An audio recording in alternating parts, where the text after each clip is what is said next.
Breaking news. ఎంతో అట్టహాసంగా మొదలైన బిగ్ బాస్ తెలుగు సీజన్ 7 105 రోజులు అనంతరం ఆదివారం నాడు అంటే నిన్న అంగరంగ వైభవంగా జరిగిన సంగతి తెలిసిందే. ఇక పల్లవి ప్రశాంత్ ఈ సీజన్ విన్నర్ అయ్యాడన్న సంగతి తెలిసిందే. ఇందులో భాగంగా 35 లక్షలు అలాగే 15 లక్షల గోల్డ్ నెక్లెస్, ఒక విటారా బ్రిజ్ కారుతో పాటు మరో 15 లక్షలు విలువ చేసే ఓపెన్ ప్లాట్ కూడా ఇచ్చారు. ఇక ఈ విషయం పక్కన పెడితే ప్రస్తుతం గ్రాండ్ ఫినాలి అనంతరం పల్లవి ప్రశాంత్ అభిమానులుగా చెబుతున్న కొంతమంది కార్ల మీద దాడి చేసిన అంశం హాట్ టాపిక్ అయ్యింది. ఇక ఈ క్రమంలోనే బిగ్ బాస్ షో గొడవపై జూబ్లీ హిల్స్ లో కూడా కేసు నమోదు చేశారు. ప్రభుత్వ ప్రైవేట్ వాహనాలు ధ్వంసం చేసిన అభిమానులపై ఈ కేసులు నమోదు చేశారు. అంతేకాదు ప్రశాంత్ని ఎంతగానో కూర్చోమని పోలీసును కోరినా కూడా నేను ఒక రైతు బిడ్డని, నాకు మీరు సపోర్ట్ చేయరా అంటూ పోలీసుల్ని ప్రశ్నించాడు ప్రశాంత్.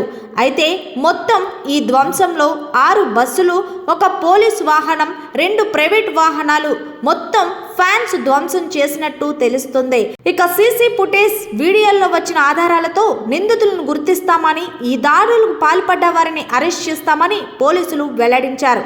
ఈ ఘటనపై పోలీసులు విచారణ మొదలుపెట్టి బిగ్ బాస్ విన్నర్ పల్లవి ప్రశాంత్ పై కేసు నమోదు చేశారు. జూబ్లీ హిల్స్ పోలీస్ స్టేషన్లో సుమోటాగా కేసు నమోదు చేసిన పోలీసులు 147, 148, 2090, 343, 427 రెడ్ విత్ 149 సెక్షన్ల కింద ఫైల్ చేశారు. పల్లవి ప్రశాంత్ పై ఒక కామన్ మ్యాన్ గా అడుగు పెట్టినప్పుడు ప్రజల శ్రేయస్సం నీకు తెలీదా అంటూ కొంతమంది నెటిజన్స్ కామెంట్ చేస్తున్నారు. మరి కొంతమంది నువ్వు గెలిచింది బిగ్ బాస్ కప్పు మాత్రమే, వరల్డ్ కప్ కాదంటూ ఎక్కువ ఎక్స్ట్రాలు చేయకుండా కూర్చో అంటూ మరికొంతమంది కామెంట్స్ చేస్తున్నారు. నువ్వు నిజంగా ఒక రైతు బిడ్డవైతే జనాలు శ్రేయస్సు కోరుకొని ఈ పాటికి అక్కడే ఆగి మీరెవరూ రావద్దు, దయచేసి నేనే ఏదో రోజు మీ ముందుకు వస్తానని చెప్తాడు. అంతేగాని వాడిని మీకులాగా వెనకాల తిప్పించుకోరంటూ వాళ్ళకి నీ వల్లే డ్యామేజ్ జరిగిందంటూ మరికొంతమంది నెటిజన్స్ చేస్తున్నారు. ఏదేమైనా సరే ఈ సీజన్ ప్రశాంత్ విన్నర్ అవ్వాలనుకున్నారు పల్లవి ప్రశాంత్ ఫ్యాన్స్.